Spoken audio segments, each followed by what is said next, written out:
I was actually born in Pyeongtaek, South Korea. I was born disabled and the doctors wanted to kill me. My uncle, who is Caucasian, he's a U.S. veteran, but during that time he served, and my dad called him from Korea and he said, they're going to kill my baby girl. My uncle, who is from Dallas, Texas, he said, well, you better tell them Koreans to step away from my little niece or they're going to have a Texas boot up the butt. And the unfortunate part is by the time I was 3, I was raped by a babysitter from 3 to 6 years old. And I didn't realize it was a reality for me because I remember as I got older, I would have like these glimpses of memories, but I wasn't sure, is it real?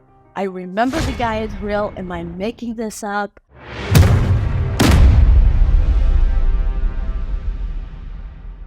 So, Chong, I'm super excited that you're here with us today. Welcome to the Who You Know Show podcast. Thank you so much for having me. Absolutely. Okay, so we got introduced by a good friend of mine, George. This is a Who You Know moment. This is a connection moment. This is a referral, an introduction because of some of the work that I've done with this nonprofit called Not On Our Watch Texas. It is an awareness nonprofit to bring awareness to child sex trafficking and child sex exploitation. And so he connected the dots. So I'm super grateful that you're here. I would like for you to let's go back. I know it may be tough to share some of these things, but I think it's important for the audience to understand, all about this. So can you start by sharing your story with us and what your journey was like, from being a survivor? Absolutely. I was actually born in Pyeongtaek, South Korea. I was born disabled and the doctors wanted to kill me.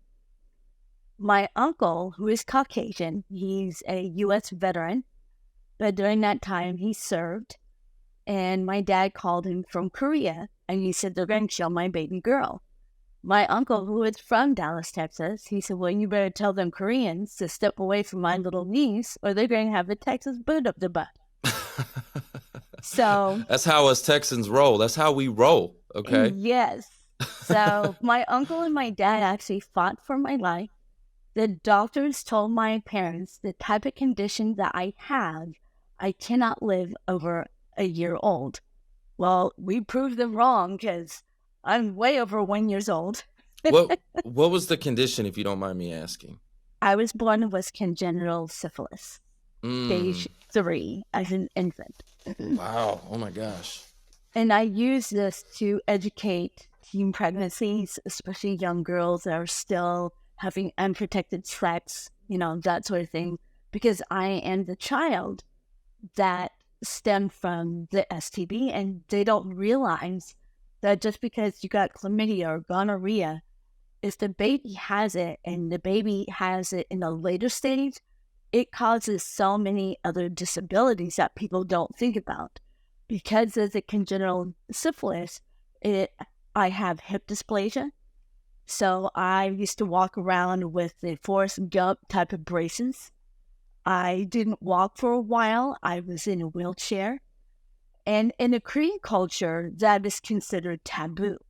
If you have a disabled child, then they see it as an urban legend that God punished you or cursed you. It's awful. And so I see you as a miracle. You know that?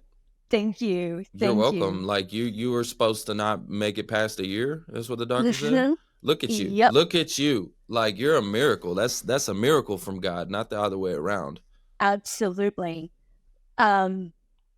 So by the time I became stable, because my uncle flew out to Korea, put me under his guardianship, and so that meant I belonged to the U.S. government, so the Korean doctors could not kill me, otherwise they would be charged for a criminal act instead of a cultural sacrifice. So once I became a year old, I got healthy, and me and my father flew to the United States in Dallas, Texas, and my uncle used to live in Oak Cliff back in the 70s. And it was a 2-bedroom house with more than 6 people living in it. So whenever I hear people today that says I can't afford rent, well, invite 6 more people in that 1 bedroom apartment.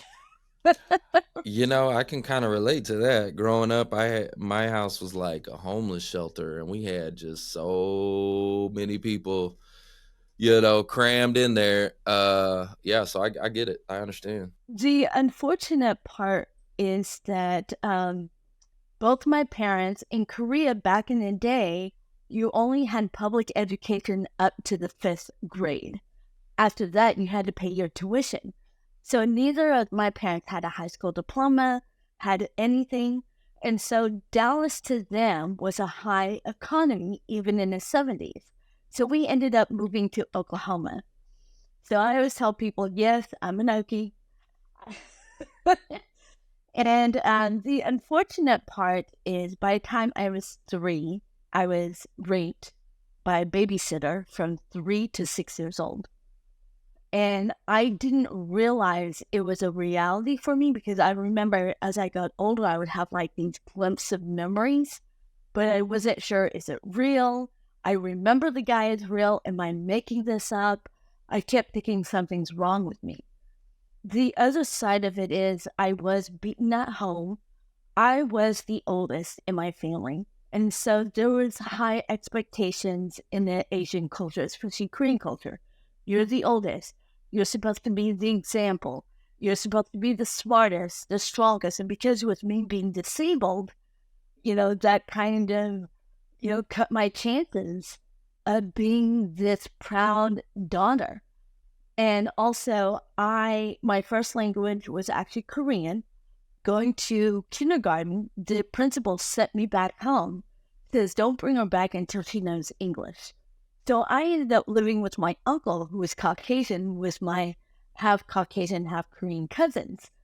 And so I got to learn English. But by the time I came back home, I lost all of my Korean because my parents were told, you're an American now and you can't speak that language. And so, but I didn't grasp on the academics the way my peers did, so I got held back twice. And so, in order to hide the embarrassment from my parents basically told their other Korean friends that I was just retarded. That's why I got held back. I'm the oldest of 4 girls. All of my sisters made A's and B's. I was the only one that made D's and F's. And then going through school, I was sexually abused. I was sexually abused by a principal. I was being beaten by 1st grade teachers that told me to go back to China where I belong. I had all these issues going on. And on top of that, being sexually abused constantly by different predators.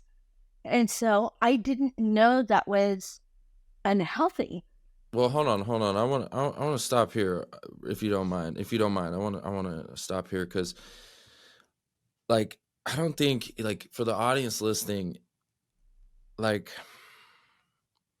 you said from 3 to 6, right? There was somebody who was, you said, raping you and taking advantage of you. One of the reasons why I'm so passionate about this space and helping in this cause is because, when I was very young, I was also molested myself. And it's hard. It's hard to get out and share that. Like, it's hard. Like there's a vulnerability that it takes. And, I think it's a lot more common than we talk about. And it's not talked about enough. You know what I mean? I think it's a lot more common. And people need to start talking about it. You shouldn't be ashamed of it. It's not your fault. If it happened to you, it's not your fault. Don't be ashamed. But we need to talk about it so we can start solving this problem, and we're never going to solve it completely, but man, we need to fight back for sure. And so I just want to thank you for your courage, for being able to get out here and share, because you're giving people like myself freedom to share and to be vulnerable and to know that it's okay. And there's freedom in that. There's true freedom in that, right? So I just want to thank you for your courage, for getting out there and sharing, because again, and I, so anyways, go on. Tell me more. You had that happen, and then schools, it seems like it was awful. They were holding you back, and then, I was being bullied at yeah. school. So by the time I started puberty, then all the molestation stopped because pedophiles like smaller kids, and because I was growing and developing. And the crazy part was, I remember missing being abused because it was the only connection I could relate to. And I always explained that to people, that's why so many victims end up recanting. And especially if their abuser is a parent, is someone they trust, and they're willing to recant and say, no, they're the best thing. They gave me. And the other thing that, a lot of people don't understand, and it took me years later to figure this out, but as I got older, when I started dating, I hated gifts because pedophiles gave me gifts.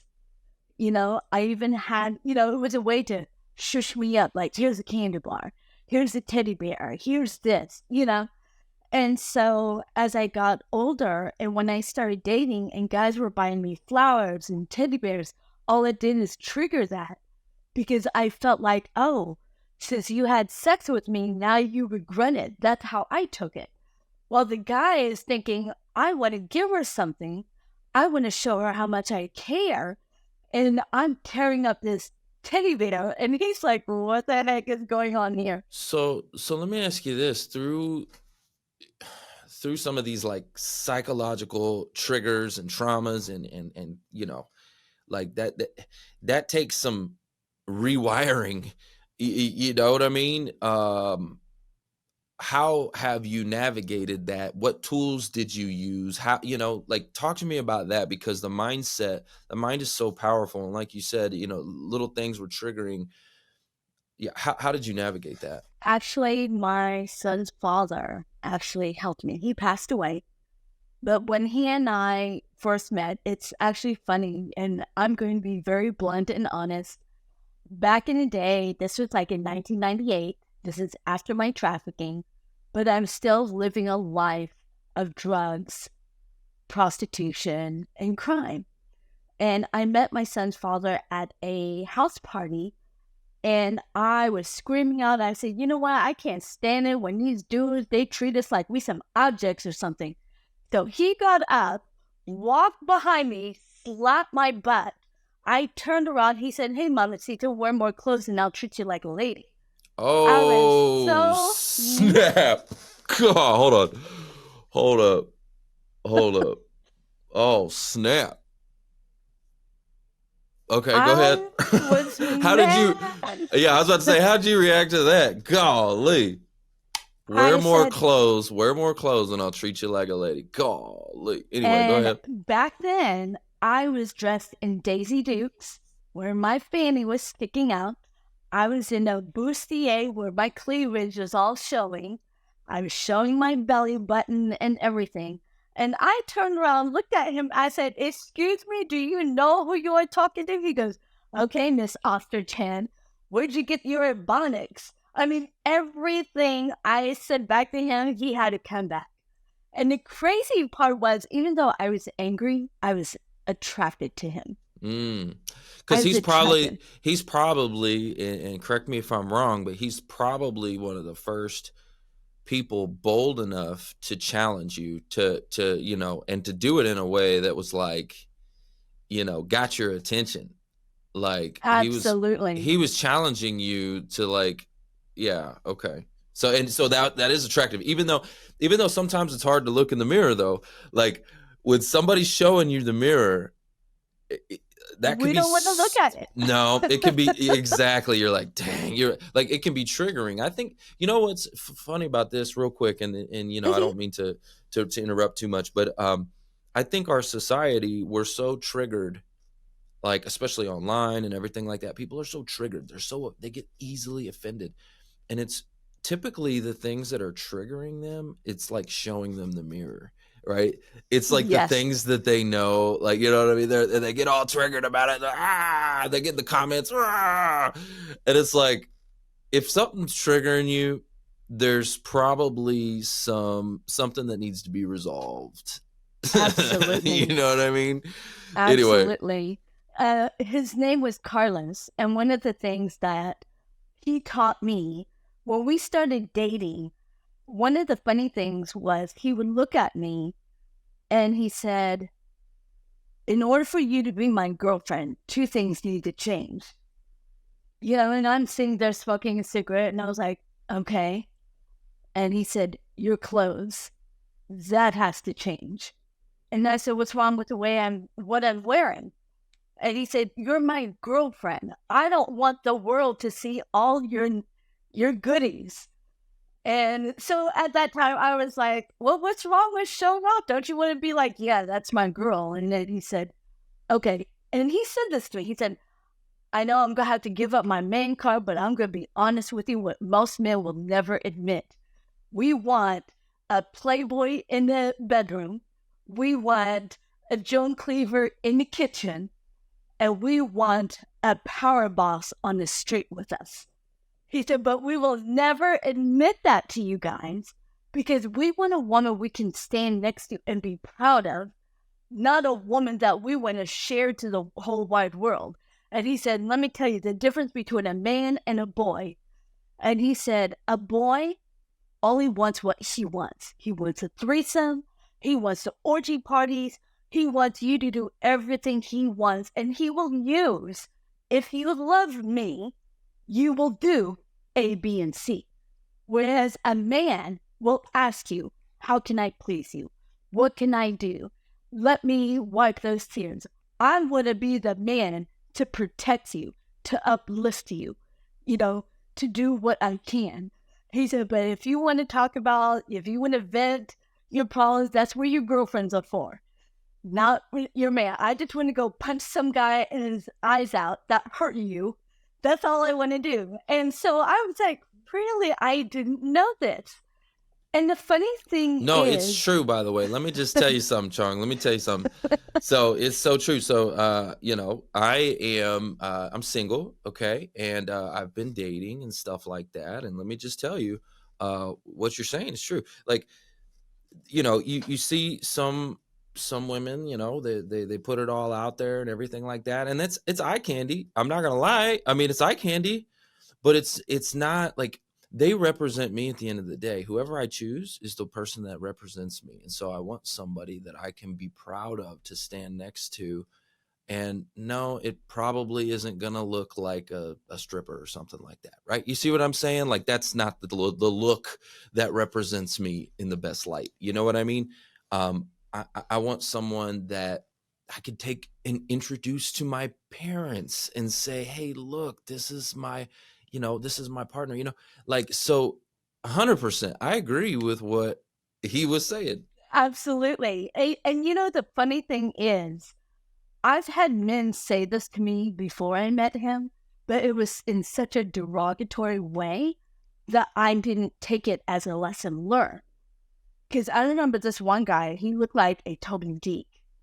And I really was interested. I didn't like the guys that looked like the surfer, the pretty boy. I wanted the guys that were dorky and geeky, But I remember one night after I had sex with this guy, he threw my clothes back at me. And I said, am I not staying? And he said, you're good enough to bring to my bed, but not good enough to bring to my mom. I was mad. I scoffed and I was like, you know what? You're just jealous because I won't let you cheat me. But in my mind, I'm thinking that makes no sense because he just had sex with you. And so when Carlos was explaining this to me, saying, let me explain the difference between a boy and a man. And if I want someone, and the funny thing is, so before me and Carlos dated, when we started to get to know each other, I do want to share this. We ended up getting stranded, and I had to explain this It's in my book, but we ended up having to share a motel at 3 o'clock in the morning. In my mind, I'm like, yes, we're going to have sex. We're going to. And so by the time we checked into this motel, it had 2 beds. And he said, I'm going to go to the bathroom and freshen up. I took off all my clothes. So he came out fully clothed. He looks at me. He's like, you're going to get cold because I like to turn the air up. And I was like, I'm naked. And he was like, okay, if that's how you sleep. And I was like, do you not want me? And then he said, yeah. And I was like, then let's do this. And he was like, no. I was mad. I was so mad. I felt humiliated. So I slapped him. And I remember he grabbed my wrist and he said, why are you hitting me? Why are you? And I didn't have an answer because I was used to violence. Like I said, I was beaten as a child. I saw my dad beat my mom. My mom beat me. I beat up all the boys I liked because I thought that was love, you know? And so when I met Carlos, he asked me, he said, why are you hitting me? And I started welling up with tears. And he said, what's going on? Talk to me. Help me. He didn't know anything about my trafficking at the time. He had no idea where I came from. And so he grabbed my clothes. He helped me put it back on. And I said, I can give you whatever you want. And he looked at me. He's like, really? What do you think I want? And I said, a threesome, a menage a trois. Do you want me to do this position or that position? And he said, oh, you're talking about sexual fantasy. And I was like, yeah.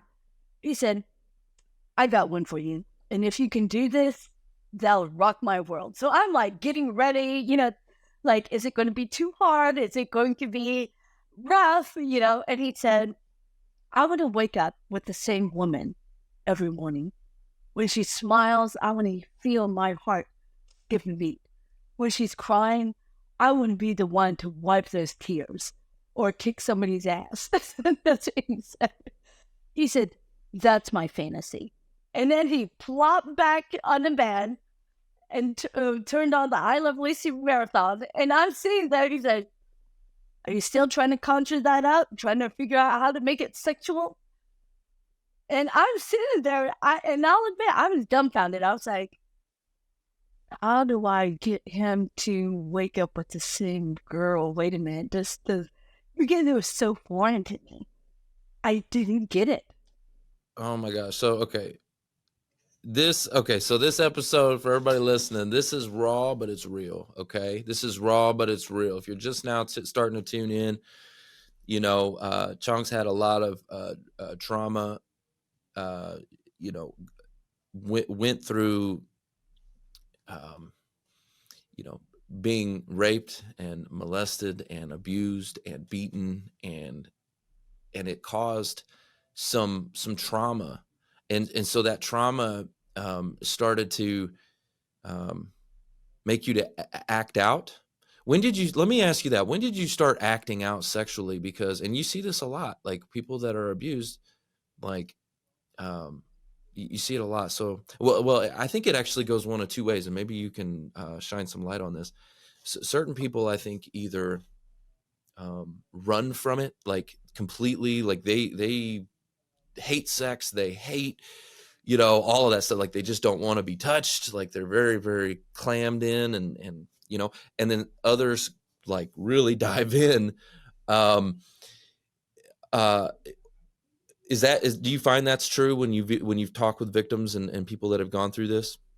My mother was very opposite from me. My mother was also sexually abused, but she buried herself in religion. I grew up Catholic. And so she would pray the rosary. She would say, sex is bad, sex is this, sex is that.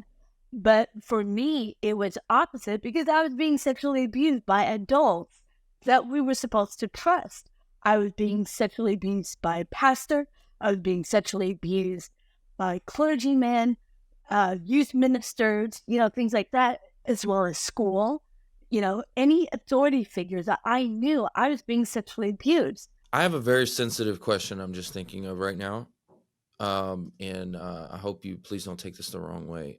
I would just want to ask the question: do you feel like at a certain point, because it kept happening, that the trauma created an energy within you that started to attract predators? I believe, and then this is unfortunate, it's almost like until we are marked as being abused, it's kind of like that invisible tattoo.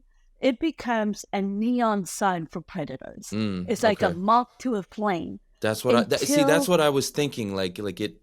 Yeah. Okay. yep. Because Mm. if you notice, when you hear other victims talk about their abuse, it starts at a young age and it continues and continues.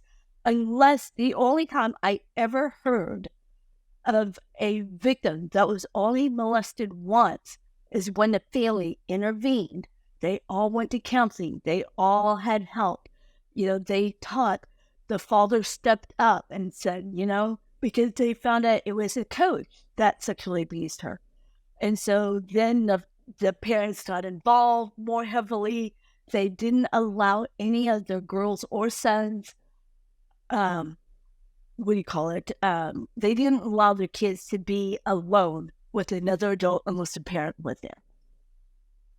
Just like with the gymnastics and things like that. But yes, I truly believe that when we are, I call it marked, once we're marked, it's almost like we have this invisible tattoo that is calling all the predators because they know how we act. And that's why it's so important that we educate parents Well, what to look for. the reason I How, asked about that is because exactly like I said before. So I was molested at a very early age. I think I was probably like maybe um, 6, 7, something like that. And let me just tell you something too. I don't. I've blocked it out. Maybe I don't know. Maybe I'm just too. It was too young. I don't remember who it was. Like I literally don't remember the first time it happened. Right. I remember some specifics about what happened, but I don't remember who it was. Like either my mind has blocked it out. I don't know what it is, or maybe I was just too young and I can't remember. But I do remember it happening. I remember what happened, and then I do remember it happened again and again. It happened probably 2 or 3 more times by different people than those people I remember.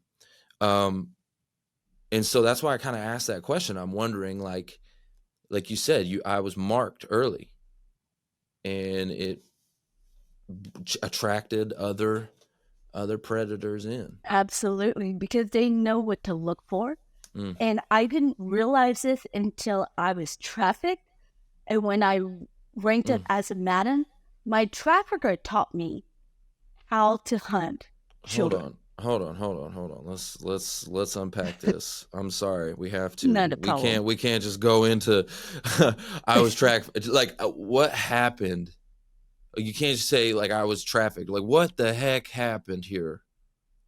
So, a little bit behind the story, my father fell into a gambling debt Mm, and he needed to borrow money. Someone he trusted connected him with someone else. Come to find out that person was running a trafficking ring. My father wasn't aware at the time, but because my father couldn't pay it up, they were going to take my baby sister. And my dad was like, no, take my oldest, because at that time I had already been 18. My baby sister was 7. And then 2, I was already out of foster care. Back in the 90s, if you were that teen that constantly ran away, cops didn't look for you. You were the kid that fell into the system, that fell into the cracks. You were no longer seen as a victim. You were seen as a juvenile delinquent and a constant runaway, at-risk youth, all of these things. And so I didn't realize at the time, but I went to a nightclub. And for those of you who don't know about the Oklahoma and Texas, for us Okies, we don't see Dallas, Texas as a separate state. Because I grew up in the country, and I'm talking about horses, chicken, pigs, cows. I grew up in a rural area. So every now and then I'll be like, yes, I'm an Asian redneck. And so me and my girlfriends, we said, let's go to Dallas because they got the best country clubs. Back in the day, that was when Brooks and Dunn was popular. That was when Tim McGraw was popular, all the 90s country stars. And so when I went to the nightclub, that's when I met the recruiter. And he looked like the soap opera guy. He had the chiseled grin. He was wearing a Marine uniform. And because my uncle served in the Marines, I thought all Marines were good guys. Well, little did I realize that he was not a Marine. He actually bought the uniform at an Army support store. And so, but I was duped. And we dated, and that's when I started learning about love bombing. I didn't know what love bombing was. And he was telling me how beautiful I was, and because I never got these type of compliments. Growing up as a teenager, I was constantly told, you're ugly, you're stupid, you'll never amount to anything. And here's this gorgeous looking guy that's saying, you're beautiful. He's telling you everything you want to hear. And so we started dating for a couple of weeks. And at that time, I lived in North Dallas. I was living near 635 and Forest Lane, around that area. And he said, I want to take you to Florida to go meet my parents. We were only dating probably about less than 2 weeks. And I didn't realize that was not healthy. Because when you're taught unhealthy behaviors, you're thinking that is your normal. You don't realize what is healthy. And so we never went to Florida. We ended up in Nevada on an Indian reservation. And they had an abandoned warehouse where they held 20 to 30 girls in each unit. My story was made into a film called The Eden, and you can find it on Amazon Prime. You can also find it on Apple TV and also on Tubi, starring Beau Bridges and Jamie Chung, who was in Hangover 2. She played me in the film. But they Hollywoodized it. And, but while I was there, I remember one of the things I remember seeing these girls lined up and seeing these warehouse trucks, semis, pulling up. And each different girl got to go into each of the pods. And during that time, I said, I hate you, God. I hate you. If I die, I don't want to be in heaven with you. Leave my soul alone. And I remember leaning up against the wall. I was sliding down, holding my knee. Now, this part is not in the film, but it's in my book, Broken Silence. But when I was holding my knee, I remember one of the truckers, he rolled the door semi open, and a blue butterfly came in. And I don't know if you've ever seen toddlers get so enamored by something simple. I felt a sense of peace when the butterfly landed on my finger. I felt like this innocent child all over again. And I heard a whisper, everything will be okay. To me, and I was emphasized, to me, I felt like God was saying, I'm here, I hear you, and whatever you need to do to get out, I will guide you. Even if that meant I had to rank up and be a female trafficker in order to get out. But I didn't realize that having to do what I had to do also led me to become hired by the FBI and ICE to teach them how to think like a trafficker, so that way they can go after them. Oh my God. So how old were you? 19, but I was sold as a 13-year-old Japanese girl, Chinese girl. They gave me different Asian names. And here's the crazy part. Not that it matters, but in a way it does. The men that bought me and assumed I was a child, they were violent with me. They bit me, they choked me, they saw my tears, and they loved it. They even said that to me. They said, every time you cry, it's my lullaby. Now, when I ranked up and became a madam, and men bought me as a consenting adult, these men treated me like a queen. If they saw bruises on me, they would ask me, who did it? Do you need out? I can buy you out. But at that time, I didn't have any interest in leaving because it's kind of like that. They call it the Stockholm Syndrome. But during that time, I was so used to a 3 square meals. I had a bed to sleep on. All I had to do is do what my trafficker asked me to do, and that is sell my body, sell other girls' bodies, and that was it. And to me, that was comforting until when God had led me to allow me to become a madam. One day I was snorting cocaine and I got sick. I would have nightmares every night.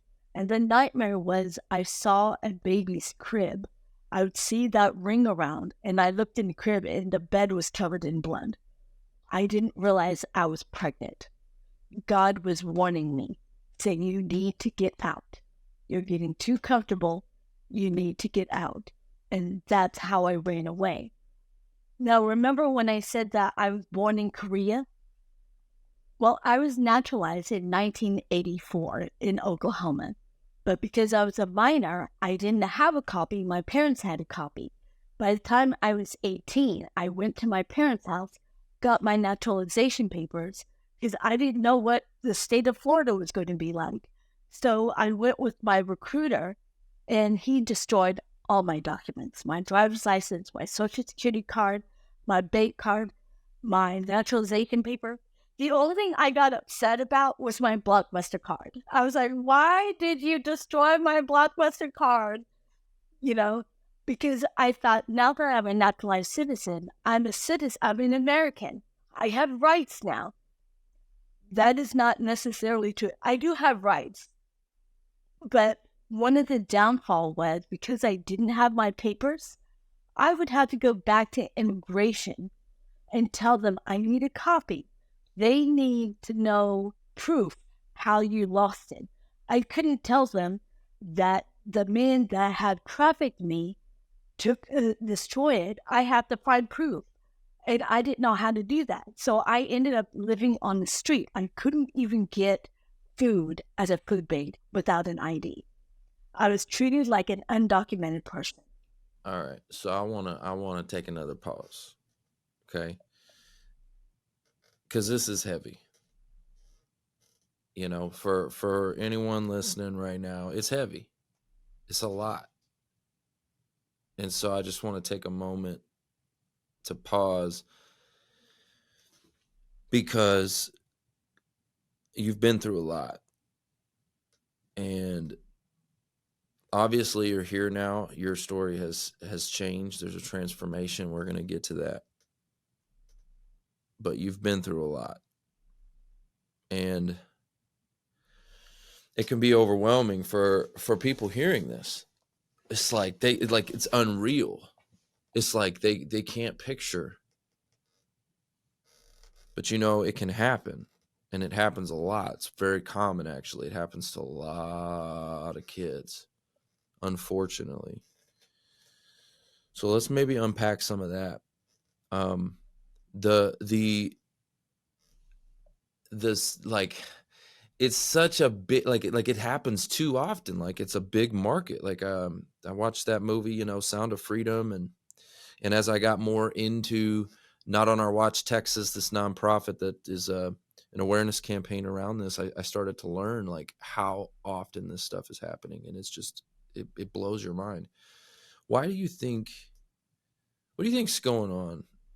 Why do you think it's such a big deal? And then why do you feel like America, they said, is the biggest market for it. American market is like huge for this stuff. Absolutely. I believe it's about power and it's about greed, because it's not just about buying children. The people that are making money by selling the children, they're also making money. When I was being trafficked, one of the men, he even said to me that he was from Moldova. and he got into a gambling debt. And now he has to work for the trafficker in order to send money back home so his kids can eat. So it's almost like this constant web, of being trapped. And one of the things that, I want to do in order to educate people, but at the same time, I want people to know it's not black and white. We look at this as black and white. The people who are selling children, the people who are buying children, and the children that are in the middle, that's caught. But one of the things, I shared a quote years ago, and I said, not every victim turns into a survivor. Some become the very monster we are still fighting. So as long as there are monsters out there, because 90% of pedophiles also came from sexual abuse. Until we start to recognize that and start honing in, and this is my personal opinion, people can disagree all they want, including LGBT community, stem from sexual abuse. And that is my opinion. I identify myself as bisexual, but I know it was because of trauma. If I had never been raped as a 3-year-old, I would never have looked at women as an scapegoat from being abused by men, and one of the things me and other LGBT community, we have talked about this and said, we've talked among each other saying, were you sexually abused? Yes. Were you? Yes. And we all had the same theme. Now, is it true that there are some LGBT that was born with this? Yes. But the population is not as big as it appears. The population for the LGBT community have grown because of sexual trauma. And I think the reason why the United States is big on this, and I'm going to be very transparent, church, we need to talk about lust. We need to talk about the men that are buying porn and buying prostitutes within the church, because when they get fed up with porn, then they want the next level. I mean, look at so many celebrities that are filthy rich, but then all of a sudden, regular sex doesn't do it for them. It's almost like trying to find that first elated feeling. It's a drug. It's a drug. Absolutely. And you go, it's like you start off with the marijuana, or maybe alcohol, the marijuana. Next thing you know, you're doing crack. Like absolutely, like absolutely. It's a drug if it's not done in the right way. Absolutely, and and I think that until we have an honest conversation from church to school and family, because I think the biggest problem that we have in the United States, and like I said, these are all my opinion. You can disagree with me all you want, but there is an evidential trend. Because why would pedophiles go after children? They were abused. They lost their power when they were children. Now, there are some children that have been sexually abused that will find their power elsewhere. It's either external or internal. For me, mine was internal. I ended up prostituting. I ended up going into the sex industry. I ended up becoming promiscuous. I became very suicidal. The external is when you start harming other people. You start sexualizing other people instead of yourself. You start harming other people, not realizing that's how much the trauma. And one of the things I shared with a pastor a while back, I said, you have to look at sexual abuse like an infection. Because if we don't stop the infection, I don't know if you were a big Resident Evil gamer, but I was. I loved that game, actually. I love that game. Yes. The T virus. Yeah. Yes. Yeah. So I said, if we look at the T virus, same thing as sexual abuse. When a child's been harmed, like I said, when they've been marked, unless they get treated right away, then there is a way to stop it. There's a way to contain it. There's a way for that child can learn what was healthy, what isn't healthy, what's inappropriate, what's not inappropriate. But many times, and I will be completely honest about this, and it ticks me off. Every time I do a rescue and I bring the kids back home, I emphasize to the parents, she needs counseling, you all need counseling. And I always get parents, and it always comes from the suburban house family. They're like, no, God will save us. Yes, God will save you, but God is not a magician. You have to put in the work. Yeah, Otherwise, what's she's that? going to Faith, get faith with older. faith without works is dead. You got to put in the work. Thank you. Thank Yeah. you. You know, and there's a group that I follow called Gays Against Groomers. They talk about the drag queens. They talk about the transgender, dysphoria. They are against it. And so whenever I have some Christian friends are like, oh, I didn't know you were bi, you're going to go to hell. Well, that's between me and God, but thank you very much, you know, but I'm not for, children being sexualized. I'm not for transgender surgery on minors. If you're an adult, that's your body. Do what you want to do. But at the same time, one of the things I think we have also lost is that years ago, even straight people that wanted cosmetic surgery, they had to go through counseling before they got the cosmetic surgery. Because one of the things is we look at cosmetic surgery now is no different than cocaine. We're just putting a band-aid over an issue we don't want to face. And that was the hardest thing for me because, like I said, Carlos was the one that helped me. And let me tell you, I wasn't a lovable trainee. I'll be honest. I fought, I got angry, I then bit him, I hit him, and he never hit back. He would literally walk out the door because he had to drive off because he was angry too. But at the same time, when he would come back, I would cry near the door. I had abandonment issues. And he would say to me, he said, where is this coming from? Why are you that angry? And I couldn't explain it. I was like, I didn't realize it was unresolved issue all the way back to I was 3. Until he said to me one day, when I finally opened up to him and I told him about my trafficking, but back then we didn't call it trafficking, we called it forced prostitution. Because he asked me the one question. He said, have you ever told a man, no, I don't want to have sex? And I looked at him and I was like, no. And he was like, why?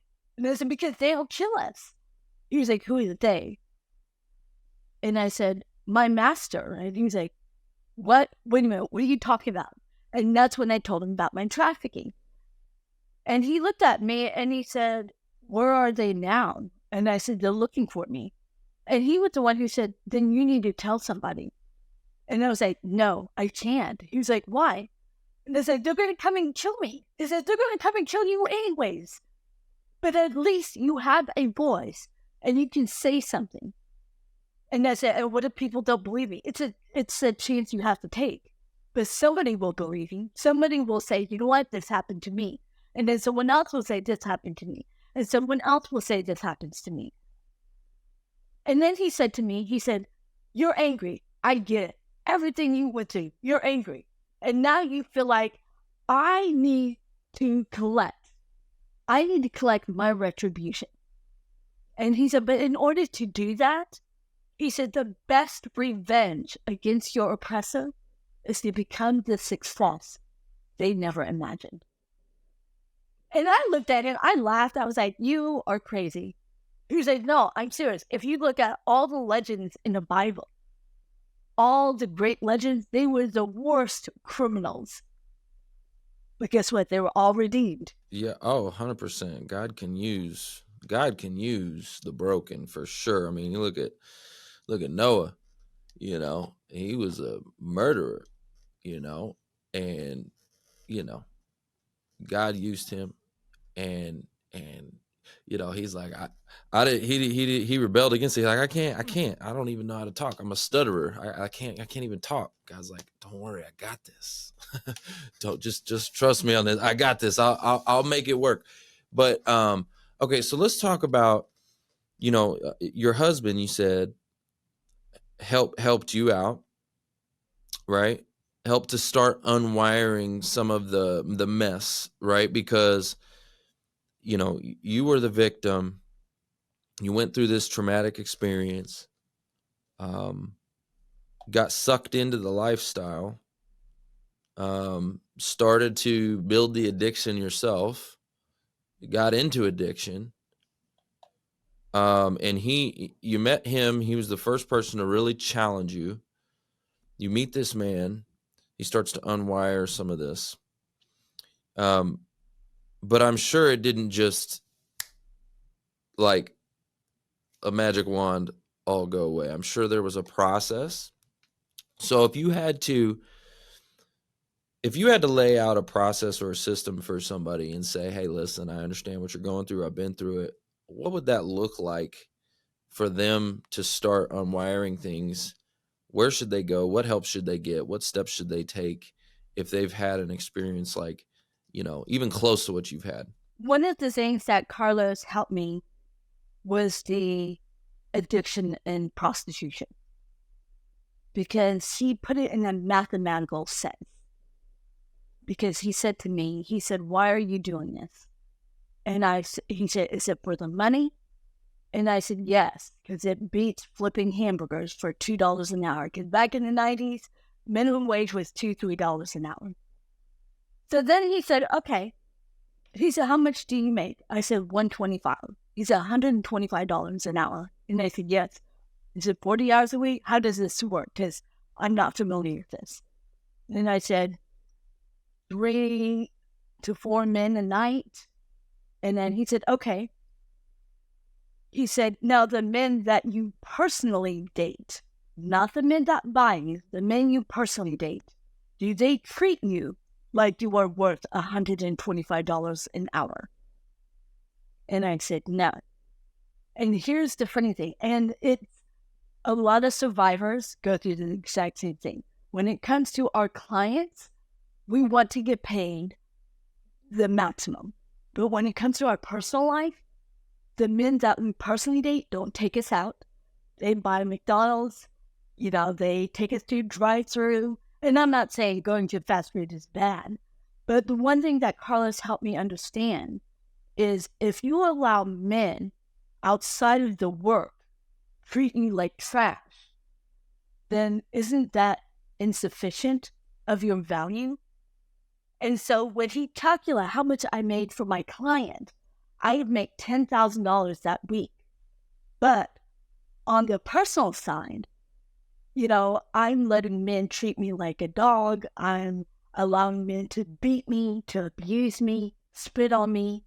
Then I basically degraded myself to where my value ended up being negative 10,000.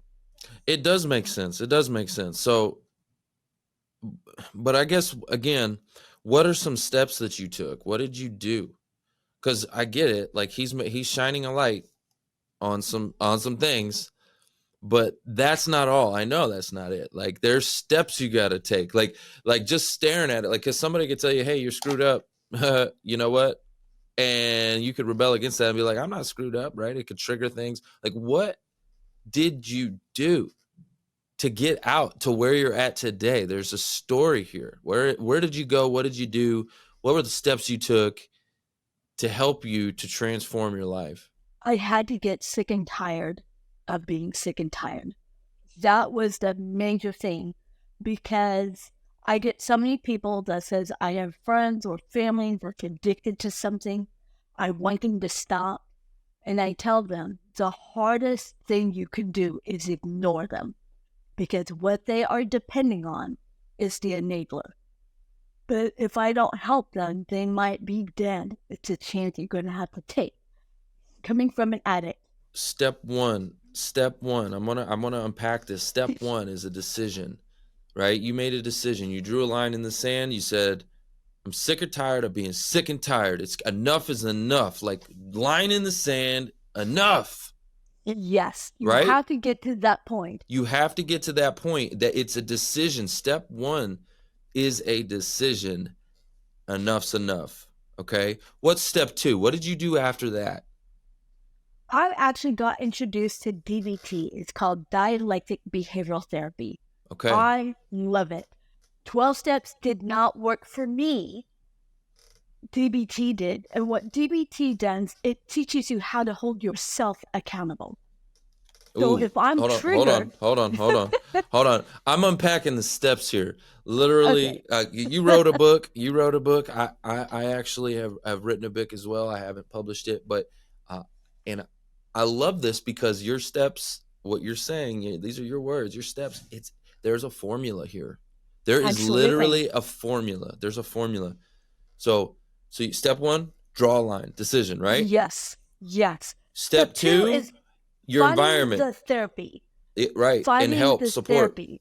Exactly. But don't just go to counseling on one. Look for a therapy that's going to make you work at your trauma, like DBT, cognitive therapy, EDMR. Those are the type of skills therapy. So would you say that you would need to get around the right people, the right support Absolutely. system, right? The power of Yes. connection, the power of relationship. You know, they say you're a product of your environment, right? So being around the right Yes. support system, the right people, right? Yes. Getting the But right help. yes, getting the right help, but before you can start developing the right support system, the first thing that you need to do, and I tell this to every survivor that asks me to coach them, every day, write 3 things you are gratitude about yourself. 3 things. 3 things every day. I am beautiful. I am strong. I am lovable. Because what happens is when we've been traumatized, we're constantly having those negatives. You're stupid. You never could mount to anything. All the abuses, all the one in our head. You know, she's not going to want to talk to you. You think she's cute. You're pathetic. That's why you're still this way. We need to start making opposite. So any negative thoughts we have, write it down, flip it over, and write the positives. And do that every single day. Because once you start developing a self-love, that's how you're going to magnify the positive support. Because as Embracing, long yeah, embracing your value, embracing your worth, right? Yes, That's yes. exactly it. You But you have to also do said that something else. first. You also said something else. And I think, okay, as far as when I look at my story, the steps that I took, I don't necessarily know, and maybe you can tell me because you teach this stuff, right? What do you think that these steps necessarily have to happen in a specific order, or do you think that they happen? They have to happen, but um, like they can happen at different times, right? The therapy is the first and foremost. The people, the surrounding, the support system, all of that. I agree. Well, I think the first step is that They're decision, crossing the line. crossing the Yes. line. Enough's You enough, have right? to be sick and tired of being sick and Yeah, tired. because That's somebody the could put, first. yeah, they could put you in a rehab. Okay, they could go You put you in see? a rehab, but if you don't want to make the decision, as soon as you get out, you are back to it, right? It wasn't your Yep, I'm decision in the guilty first of place. that. But if you made the decision to put yourself in the rehab, then you're a lot more likely to overcome. So again, decision, Yep. surrounding, support, people. Then Therapy. you said accountability. I heard you say accountability. Yes. Accountability is having to look at your situation and not play this victim role. Because there has to be something that gives. Otherwise, because there is, and I know I'm going to get criticized for this, but one of the things I share, especially when I talk about toxic femininity, women know what they want when they go out the door. When they're dressed up, when I was dressing up in very scantily clothes, I knew what I wanted. I wanted all eyes on me. I wanted men to size me up because it gave me power. That's what I thought. And then I also want to utilize that power to manipulate. So I had to start writing all of my accountabilities, And that's all so of my important. wrongdoing. 100%. I agree with that. Accountability is like a superpower too. When you finally when you finally get a hold of it. It wasn't until I started taking accountability for things in my life that my life started to transform and change. Because, listen, I it's like this: when you're a victim and you're pointing the finger at everybody else, number one, no one's going to come and save you. Okay, nobody's swooping in there to come save you, right? It's up to you to save yourself. And the only way that you're going to do that is take accountability. Like, what am I doing wrong? I'm the only one common theme in all of these negative situations, right? And yes, there are things that happen. You were a victim. Like, Chong, you were a victim. I was a victim. We had things that happened to us, but how do you react to that? What do you do with that?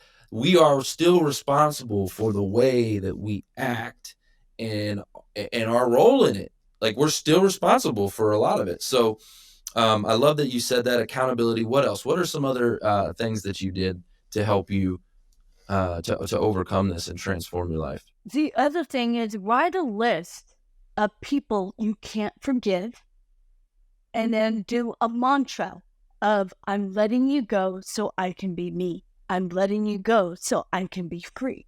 There are some people who have a hard time with the word forgive. And so I call it letting go mantra. And I'll email it to you, the letting go mantra.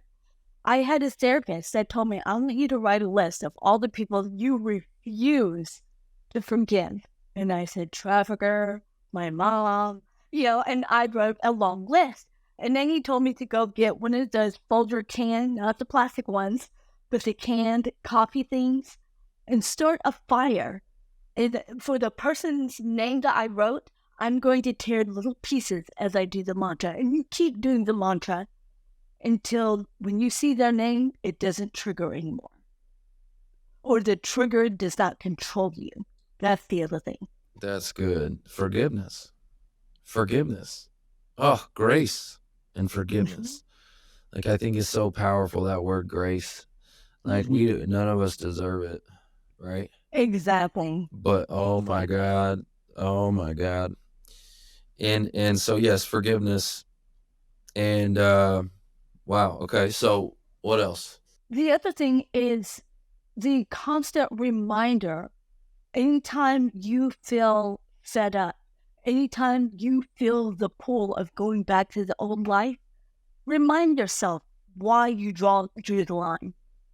One of the things, there are times I still think about, I remember when I went to this nightclub, and how I walked in and I was the girl. But then I don't think about the aftermath, the rape, the sexual abuse, someone spiking my drink, me puking my guts out because I drank too much or I got high too much. Those are not the things I want followed. So I start writing down, and then also create a vision goal. Create a vision board and make 3 different vision boards. Create a vision board for short term. Create a vision board for midterm, and create a vision board for long term. Do you want to grow wealth? Do you want this? Do you want that? And one of the things that I tell survivors, why do we always fall into this trap that just because you're a survivor, you need to do nonprofit? And they're like, no, I want to build wealth. I can't help people if I'm broke. All right. So having a goal, having a purpose, right? When did that happen for you? At what point did the purpose? Because, like, now they're making movies about your story, and you've written a book, and like things have changed dramatically for you. When did all of that start to come about, and what ignited that? So I'll share this much. February 22nd, 2001 was my clean date. I was going to commit suicide. Back then, I used to listen to AC/DC, Guns N' Roses, Led Zeppelin, and I was going to kill myself. And I was at White Rock Lake. And I kid you not, a woman was in my car and she said, well, if you're going to blast yourself, what are you going to do with your son? You're going to let him think that both parents committed suicide? None of you guys love him? And I was like, no, I love him. Then what are you doing sitting here? with a gun in your hand. Pick up your big girl panties on, wipe them damn tears, and go be a parent. If not, give them up for adoption. And I had placed my daughter for adoption. So my daughter came first. She was the one that made me run away so I could be free. And I placed her for adoption, and the grief was unbearable. It was hard. And then when I had my son, I became an absent parent in the first 7 to 8 months of his birth. I was out getting high. I was prostituting myself, everything. And so I felt more and more sorry for myself. I was like, I'm pathetic. This is horrible. And that's when this angel came to me and she said, well, place him for adoption then before you go off yourself. At least he'll have someone that will love him. And I was mad and I said, no, I'm tired of people telling me to place him for adoption. Then he's not going to live to see 18 years old if you die today. And I said, I can't let that happen. Then you need to be alive in order to see him grow. And I wiped my tears. I threw the cocaine in the water. I threw the gun in the water, put my car in reverse, drove back. I saw my son standing on his crib, and I grabbed him and hugged him. And I apologized.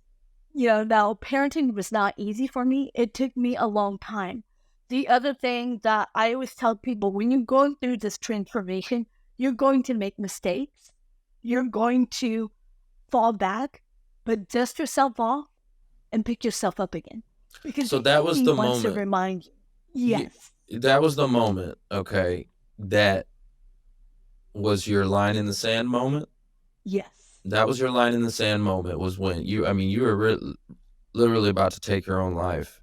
Mm-hmm. And you heard a voice and you drew that line in the sand and, took action. Now, again, when did things start to, again, like they're starting to, like you started speaking about it, like what happened, and excuse me, I'd love to keep this conversation flowing there's so much to unpack here, but like, if you could summarize what happened, like what were the steps that happened next to get you to where you're at now? They're making movies about your story and all this stuff. So, I ended up moving to Minnesota, and in order for me to get my identity back, I had to file for disability. And so, because you have to be a U.S. citizen in order to apply for federal benefits. And so during that time, I was bored. So I became aware that if I'm bored, it will lead me to relapse. So I ended up volunteering. I ended up volunteering for social justice. I ended up becoming a legal advocate. And that's when I first learned about human trafficking in 2003. But they brought foreign women. And Chong, hold on. I'm sorry. I want to unpack. Like, listen, I got this piece of paper in front of me. Okay. And this piece of paper is the different chapters of the book that I've written. Again, it hasn't published yet. But the chapters are all the steps that I took. Right. And as you're saying this, volunteering, right? That was one of my steps. You're like literally, as we're going through, checking, yep. Right? Because volunteering to me is a way for us survivors to not think of ourselves. Absolutely. And to think outside the box and to let us know, we're not bigger than yourself. Think bigger than yourself, right? And that's how you will find healthy support systems. Mm-hmm. Yep. Through philanthropy work. The next step, I would say, would also be find something as a hobby, not as a business, as a hobby. Whether it's painting, creative writing, do something proactive. Trade that addiction impulse to something proactive. One of the things I didn't like about NA or 12-step is that it was constant. It was like, we need to talk about the addiction. We need to talk about the addiction. I don't want to talk about the addiction because it's going to make me want to go back. I don't want to hear the glory days of the high. I want to be able to utilize why I was addicted in the first place and utilize it in expressing my anger and emotion that is through art, filmmaking, writing a script, being able to express myself in a healthy. That's what I was saying. I see. I call it, okay. Here, I call it a positive obsession to channel your energy, right? Because like you need a positive addiction, not a negative addiction. Yes. You need Yes. something that's like and almost like an obsession too. It is an addiction, but you need to be obsessed with something positive, with something healthy, with something that feeds your soul. And you'll see a lot of addicts or ex addicts, or recovered addicts, whatever you want to call them. You'll see a lot in the gym. You know what I mean? You will, and they get addicted to it. They're like they get addicted to it. But you know what? Hey, whatever. That's better than them out on the streets. Doing whatever. So yeah, a positive obsession to channel your energy. I totally agree with that. What are, just real quick, because we only got a few more minutes. I want to make sure we can unpack, because there's so much more here. Like, I think the audience, do you lay these steps out in your framework? Do you lay this out in your book? I don't in my book, but on my website, I'm offering a personal safety course. And it starts with devices, then online grooming, then games and apps. It's a 3-part course, and I'm offering it to anyone because a lot of these educational stuff are only held for law enforcement and NGOs. But if you're a parent, an uncle, a dad, someone who cares about kids, and you have nieces and nephews coming over, you want to also be aware of these things because according to Homeland Security, 19 seconds a child gets groomed. And one of the things I want to definitely share, my book, Broken Silence, I will have to give you one and I'll sign it. But if you go to also E40sfilm.com, E40S stands for every 40 seconds. Every 40 seconds in America, a child goes missing. 1 in every 4th falls into human trafficking. Now that we've come back from the pandemic, it went from 400,000 children that go missing annually to bumped up to 700,000 to 800,000. Because now that we have devices, we're now having perpetrators coming into our phones. And if we're not equipped on how to protect our devices, that means keep your Bluetooth off. Use a wired device when you're driving. Because I use my wired device for my navigation, I don't use Bluetooth. There are so many things, and people can follow me on TikTok, on YouTube. I share all these tips. I even teach parents how to ask questions to your kids that is not a one-word answer. I never ask my son, how was school? Because I know he's going to say, fine, cool. Exactly. But if I ask him, who made you smile today? How did they make you smile? Because a lot of times, even if they made you smile, isn't always healthy. For me, when I was little, even though I didn't experience sexual abuse, I didn't realize that me and some of the girls in my school, we were doing sexual things to each other. So those are things that we need to be aware of. How does your children play? Are there other kids also sexually exploiting your child? These are things we need to talk about. It definitely needs to be talked about, and it's a very sensitive subject. This episode is, it's a sensitive subject, and like as you were talking earlier, there were so many times where it was just very overwhelming for me to hear, right? It was like I'm listening and I'm like, oh my gosh, like it breaks my heart. Some of the things that I'm hearing. And so, but it's because it's so important, and it's real, and we need to talk about it. We can't hide this stuff.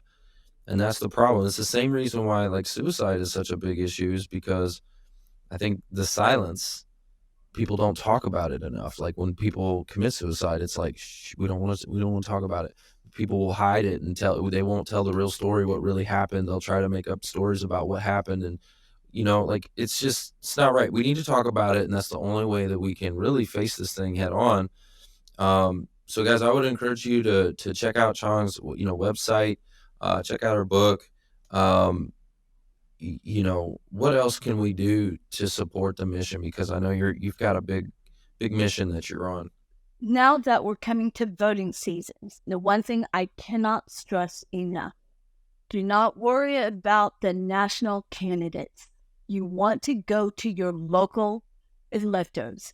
Ask them questions. Then what are you doing in our town that has to do with human trafficking? What are you willing to do and change? And hold them accountable. If they are not following up with you, talk to the judges. Are they penalizing traffickers? Are they penalizing adults buying sex for children? And hold them accountable. If nothing is changed, then make sure he gets impeached. We need to start holding our electors accountable from the local level, judicial level, even on the legislation. But on the legislation level, we can't do a whole lot, but we can do a lot more in our town, in our district, in our state, and that's the most important thing. And two, please do not pick people that you like. Do your research, regardless of whether you're right wing, left wing, independent, green. Do your research. How do their policy will affect our lives, and how their policy, the lack of policy, can also contribute to human trafficking. That's another thing. Well, Chong, thank you so much for being here on the show today. Guys, make sure you go check in with her, go follow her, and that way you can get more, because, again, there wasn't enough time to really unpack everything I want to unpack here. Your story is just, it's got so much in there. So, but make sure you guys follow her to learn more. And again, Chong, thank you so much for being on the show. Thank you so much for having me. Guys, that's the show. It's all about who you know. Bye. Thanks for listening to the Who You Know Show podcast. My name is Trevor Houston, and if you've enjoyed this episode, consider subscribing wherever you listen and leave us a positive review to help us keep the mics on in the studio. Until next week, that's the show. It's all about who you know.